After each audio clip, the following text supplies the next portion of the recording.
Good afternoon, everyone. 70 years ago today, President Harry Truman recognized Israel as an independent country. Today, the United States officially opened our embassy in the capital of Jerusalem. After decades of past presidents promising to move the embassy, only to fail to follow through, President Trump has fulfilled his promise to support one of America's strongest allies. And as you all saw, to celebrate the opening, the Trump administration sent a high-level delegation led by Deputy Secretary of State John Sullivan. The delegation included Secretary of Treasury Steve Mnuchin, Senior Advisor Jared Kushner, Senior Advisor Ivanka Trump, and Special Representative for International Negotiations Jason Greenblatt. Today is a great day for Israel and the United States, and a reminder to everyone that when President Trump makes a promise, he keeps it. I'm also announcing today that next Tuesday, May 22nd, the President will address the Susan B. Anthony List's 11th Annual Campaign for Life Gala at the National Building Museum, where he will discuss the many actions he has taken to protect the lives of the unborn and defend religious liberty. This morning, the President had a call with James Shah, Jr. to commend his heroic actions and quick thinking last month at a Waffle House in Tennessee. Mr. Shah saved lives when he wrestled a gun from an active shooter who had opened fire. Lastly, over the weekend, we sadly saw another terrorist attack in central Paris. Our thoughts and prayers are with the victims and their families. We stand in solidarity with the French people and their government against this vicious act of terrorism and pledge any assistance needed. With that, I'll take your questions. John. Raj, a couple if I could. At the same time, there was a celebratory air in Jerusalem as the U.S. was moving its embassy. In the south of Israel, along the border with Gaza, there was a lot of violence that resulted in more than 41 people losing their lives. Is the president concerned about the demonstrations there and Israel's response to people trying to climb over the fence? Well, we're aware of the reports of continued violence in Gaza today. The responsibility for these tragic deaths rests squarely with Hamas. Hamas is intentionally and cynically provoking this response, and as the Secretary of State said, Israel has the right to defend itself. Also, what's the president's thinking on ZTE? I mean, here is a company that violated U.S. rules regarding doing business with North Korea and Iran. It was, according to the Commerce Department, appropriately sanctioned for that, fined $1.2 billion. You have the heads of 6 intelligence agencies telling Congress back on February 13th that they wouldn't use ZTE devices because of counter-espionage concerns. They also wouldn't recommend that American citizens use ZTE or Huawei devices. So what's the president's thinking with that tweet over the weekend about wanting to rescue ZTE? Obviously, this is part of a very complex relationship between the United States and China that involves economic issues, national security issues, and the like. And it's an issue of high concern for China that's been raised with the U.S. government and with our administration at various levels. So the president has asked Secretary Ross to look into it, consistent with applicable laws and regulations. I guess I wanted to follow on that. Did the president give Secretary Ross any specific instructions on how he wanted that case to go? And when you say that it was raised, I assume you mean in the context of the ongoing trade discussions between the U.S. and China. So is there a sort of direct linkage there where China could make a concession on, retaliatory tariffs, and so we'd see from the U.S. kind of easing back on ZTE? Well, he's asked Secretary Ross to look into the matter, again, consistent with applicable laws and regulations. And it's been brought up at a number of levels, as part of bilateral talks on a number of issues. I wouldn't restrict it to just the talks that you're referencing. Follow on that, Ross. Yeah. Didn't the Commerce Department make an independent judgment when they decided to issue this sanction against ZTE? So can you talk about the significance of bringing it up again now? How much does it have to do with the impending summit with North Korea?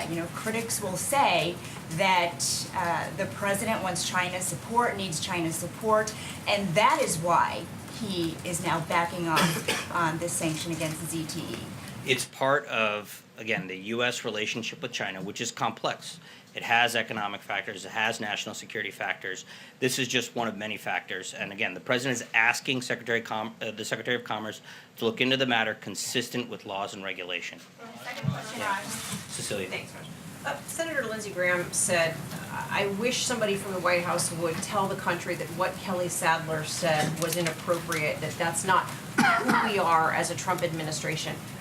Why not just apologize so America doesn't think that that is an acceptable way of speaking inside this White House? Well, I understand the focus on this issue, but it's going to be dealt with and has been dealt with internally. I was told, I was told Kelly Sadler called the McCain family late last week and did apologize. And beyond that, I don't have further comment. Kelly Sadler told Meghan McCain that she would apologize publicly, and that has not yet happened. Why has that not happened? I wasn't on the call. I was told she made it prior to the story being published, and she apologized for the comments. She apologized directly to the family. Are there any concerns that this White House seems more concerned about the fact that there was a leak than about the content of what was said? Well, I think, we're concerned about all sorts of matters, but this is an internal matter. It's being addressed internally, and I don't have anything further to add. It wasn't Yes. internal. Is she Can been you reprimanded? explain how it's being addressed internally? Obviously, if I explain all that, then it won't remain internal. Still employed here at the White She House. is still an How employee here at the White House. She came to work today. Why hasn't she publicly apologized as she told Meghan McCain that she would? She is addressed it with the family directly, and I don't have anything further to Really add. quick, Raj, on Yeah. ZTE, how does the President Trump statement that too many Chinese jobs are at risk square with his campaign promise that China is stealing American jobs? Well, I don't think this has, frankly, any bearing on the president's campaign promises. Let's just look at the overall economic record, right? The president has overseen an economy in which we have the lowest unemployment rate since 2000, right? It's at 3.9%. Over 2 million jobs have been created since this president took office. And with respect to trade with China, he's been tough. Let's put this into context. I mean, this president has taken China to task for its unfair trade practices. Through the Section 301 investigation, he's introduced and proposed up to $150 billion of tariffs on China for intellectual property theft, dumping, and a range of inimical Chinese economic action. So he's been tough, and he's confronted them, but on this issue specifically, he's asked the Secretary of Commerce to take a look at it. Steve. Hey, Raj, the death toll is over 50 in Gaza. Is the U.S. calling on Israel to use restraint in dealing with these protests? Well, we believe that Hamas is responsible for these tragic deaths. That their rather cynical exploitation of the situation is what's leading to these deaths, and we want them to stop. So there's no burden on Israel to do something to sort of rein it in?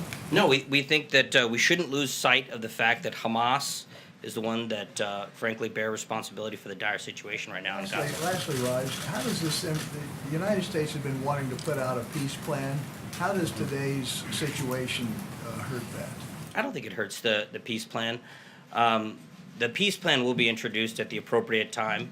But what today is about is following through on what the president promised and believes, and it's also a recognition of reality. I think we've, for decades, walked on eggshells pretending that Jerusalem isn't the capital of Israel when it obviously is, and this is just a recognition of reality. David? Yes, Raj, there seemed to be some confusion given the messages on Sunday the news shows from Secretary Pompeo and National Security Advisor Bolton about what exactly the U.S. is asking of North Korea. Is the administration's position that the U.S. expects the complete, verifiable, irreversible denuclearization of the peninsula and of North Korea, or is the administration willing to accept something short of that? I don't want to get ahead of negotiations, but our policy has been to pursue the complete, irreversible, and verifiable denuclearization of the Korean Peninsula, and that's going to be the purpose of the June 12th Also, meeting. if you could address a little bit the criticism of the president's sort of his tone with the dictator of North Korea, Kim Jong-un, saying that he treated the U.S. detainees excellently. The president's rhetoric has certainly shifted on Kim Jong-un. And I'm wondering if you could explain why, and whether he thinks that at all that he is going too far in sort of praising Kim Jong-un. Well, I think the president's rhetoric has reflected Kim Jong-un's actions. I think that Kim Jong-un has stepped forward and made pledges to halt nuclear tests, halt ICBM tests, and now has released these 3 prisoners. And those are signs of good faith, and we hope to build on that. Peter. So if I can very quickly, the French Foreign Minister Raj said about what's taking place in Gaza, he urged Israeli authorities to exercise discretion and restraint. So to be clear, does the U.S. not agree with the French that Israeli authorities should exercise discretion and restraint? We believe that Hamas is responsible for what's going on. So there's no responsibility beyond that on the Israeli authorities. Kill at will. What I'm saying is that we believe that Hamas, as an organization, is engaged in cynical action that's leading to these deaths. Let me ask you if I can, then following up on Kelly Sadler today. Matt Schlapp, whose wife you know, Mercedes Schlapp, works here as the head of strategic communications, portrayed Kelly Sadler as a little bit of a victim here. Do you agree that she's a little bit of a victim here, and why? Well, again, the matter is going to be addressed, has been addressed internally, but what I will say is that when you work in any work environment, you with your colleagues at NBC or elsewhere, if you aren't able in internal meetings to speak your mind or convey thoughts or say anything that you feel without feeling like your colleagues will betray you, that creates a very difficult work environment. I think anybody who works anywhere could recognize that. Is there any environment where conveying that thought would be viewed as appropriate? You know, I'm not going to address it any further. It's been. So to be clear, was it completed last week? You said it is dealt with internally. Has anything been dealt with since last week when she called the family, the McCain family, for clarity? She called the McCain family. I'm not going to address it anymore from the podium. If I might ask you an indelicate question, it's been reported that you were leading the meeting where Kelly Sadler said what she said. How did it strike you? Did you find it to be inappropriate? And what was the reaction in the room? Well, look, this is not about my opinion or anybody else's opinion. It's an internal matter, and we've addressed it internally. Anita? 2 questions. First, the White House is hosting some kind of meeting on Wednesday with California officials on sanctuary cities. Can you tell us what that's about? Will the president attend, and what's the point of the meeting? Well, I can't obviously get ahead of the meeting, but look, the Department of Justice is engaged in certain litigation regarding sanctuary cities in California. We believe that California should help us, and all municipalities and states should help the federal government in enforcing federal law, in helping to deport when appropriate criminal illegal immigrants, and help, I guess, stem the tide of illegal immigration into the United States. It's actually on the rise now. It's a point of frustration for the president, for the administration. So that'll be part of, obviously, what's discussed. No negotiation. This is just to solidify your point. I think that. I'm saying that I'm not going to get ahead of the meeting. Okay. And my second question is, the president's going to Capitol Hill tomorrow to meet with Senate Republicans. Can you tell us about that meeting, and the topic of the conversation, and also, do you think he will not get asked by senators about the Kelly Sadler issue? Well, obviously, you'll have to ask senators what they'll ask him. But prepared? I think he will be discussing the administration's agenda. I think a focus of that will be on appointees and getting the president's team in place, particularly Gina Haspel, who we believe should be confirmed as the next CIA director. This is an individual who's had over 3 decades of exemplary service and experience with the CIA, and we hope that the Senate takes it upon themselves to confirm her. Besides the CIA, is there another issue? It's not solely to talk about the. It's to talk about the administration's agenda. Yeah. You said yeah to me. You said yeah to me. The Trump You organization. said Okay, I'll get to you next. Fair. Thank you. I thought you said yeah to me. Sorry, go ahead. The Trump organization is involved in a project in Indonesia, building hotels, golf course residences. It's getting up to $500 million in backing from the Chinese government. Can you tell or explain the administration's perspective on A, how this wouldn't violate the emoluments clause, and B, how it wouldn't violate the president's own promise that his private organization would not be getting involved in new foreign deals while he was president? I'll have to refer you to the Trump organization. No, but I mean, the Trump organization can't speak on behalf of the president as the president, the head of the federal government, the one who's responsible, who needs to assure the American people And that and they you're don't asking, have that but responsibility. you're asking about a private organization's dealings that may have to do with a foreign government. That's not something that I can speak to. So Raj, a couple of things. I need some information, we all need more information about the conversation that the president had by phone with James Shah Jr. and why wasn't it here at the White House?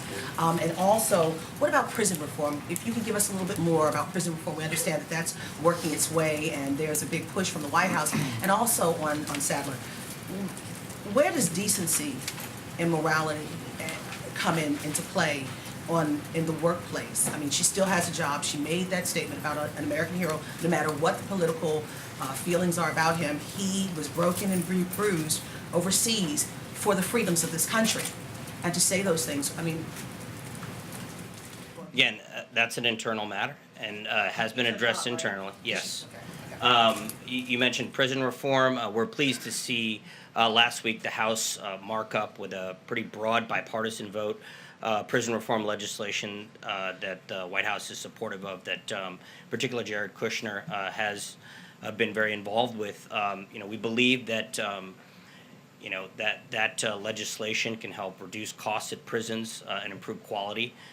We hope to see it, looked at the House floor and then eventually pass the Senate.